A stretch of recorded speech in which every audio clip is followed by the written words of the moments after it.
Bonjour à tous, aujourd'hui on se prépare pour le baccalauréat avec une question tirée du concours Avenir 2023 sur les suites qu'on appelle les suites arithmético-géométriques.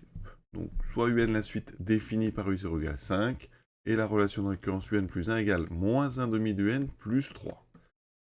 Parmi les 4 propositions, une seule est exacte, donc à vous de trouver. Donc est-ce qu'elle est majorée, minorée? On est parti. Alors, il faut savoir qu'au concours à venir, il n'y a pas les calculatrices. Donc, ce que je vais faire là, vous ne pourriez pas le faire au concours, mais on va les regarder quand même rapidement. Si c'était au bac, par exemple, vous n'avez pas justifié, vous pourriez aller vous faire une idée de ce qui se passe. Donc, je vais dans le mode récurrent, je rentre la suite, je règle à 0 ici, et je fais de 0, par exemple, allez, on va mettre à 100. L'idée, c'est de voir, est-ce que cette suite, pareil, minorée ou majorée? Alors déjà, ici, ça, vous voyez, l'ordre alterne, ça monte, ça descend, donc elle n'est pas croissante ni décroissante. Et par contre, on a comme ça ce sentiment que ça se rapproche de 2. Donc quand une suite a une limite qui est égale à 2, eh bien, elle est forcément minorée et majorée.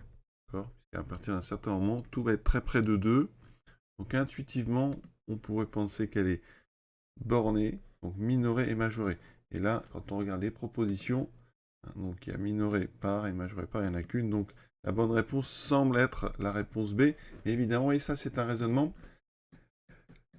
qui utilise donc la calculatrice. Donc comment faire sans calculatrice? C'est une question qui est un petit peu moins évidente. Ce qu'on peut faire, c'est d'abord représenter. Donc ici, on remarque que n plus 1, c'est f de un, avec f de x qui vaut moins 1 demi de x plus 3. Donc je vais tracer les courbes. Donc en jaune, la courbe de la fonction f. Donc j'ai utilisé f de 0 égale 3, f de 4 égale 1. D'accord? Donc ça, c'est la courbe de f.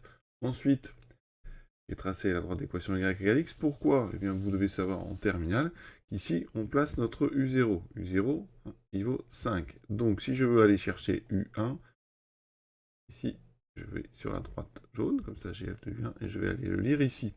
D'accord? Donc, on fait comme ceci. Voilà, donc U1, vous l'avez là. Mais si je veux U2, il faut renvoyer U1 en bas. Donc, vous avez déjà dû voir ce système ici, qui consiste à utiliser la droite d'équation y égale x, pour replacer U1 de l'axe vertical à l'axe horizontal. Et ensuite, on va aller chercher U2. D'accord, U2, vous l'avez quelque part ici. Et pour avoir U2 sur l'axe horizontal, on utilise la droite blanche. Voilà. Et ça fait un système comme ça ici. On a un escargot qui s'enroule et qui semble, vous voyez, converger vers le point d'intersection des deux droites. Donc là, intuitivement, on voit que eh bien, notre suite UN a tous des termes qui sont entre le premier, donc c'est plus petit que 5, d'accord, et qui ne peut pas aller plus loin que ici U1. Alors, U1, on va le calculer. U1, c'est donc f de 5. Et f de 5, ça vaut moins 5 demi plus 3, c'est-à-dire 1 demi.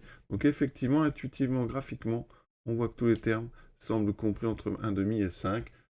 Donc, ça veut dire que la bonne réponse semble être la réponse B. Alors maintenant, la démonstration. Bien, on va faire une petite récurrence dans ce cas. Maintenant qu'on a intuition. Alors, le jour du concours, je ne sais pas s'il faut perdre tant de temps que ça, parce qu'il y a du travail. Mais vous voyez qu'ici, intuitivement, on voit tout de suite cette convergence et ce côté borné de la suite. Montrons par récurrence que n est entre 1,5 et 5. Alors déjà, c'est vrai, vrai pour n égale 0, parce que U0 est bien entre 5 et 1,5 puisqu'il vaut 5. Donc pas de problème. Ensuite, on suppose, donc je ne rédige pas, on suppose donc que un est entre 1,5 et 5. Est-ce que c'est vrai? Au rang suivant, donc je vais reconstruire un plus 1, je multiplie par donc moins 1,5. Ça me fait, alors ici ça va inverser l'ordre puisqu'on multiplie par un négatif, donc j'ai à gauche moins 5 demi, moins 1 demi de UN, et ici moins 1 demi fois 1 demi, moins 1 quart. Et je rajoute 3, donc ensuite on fait plus 3 qui conserve l'ordre, donc moins 5 demi plus 3, ça fait moins 5 demi plus 6 demi, ça fait 1 demi. Ah, très bien. Au milieu va se reformer UN plus 1, ici on fait moins 1 quart plus 3, donc ça fait 3, enfin moins 1 quart plus 3, on met tout sur 4, ça fait 11 quarts.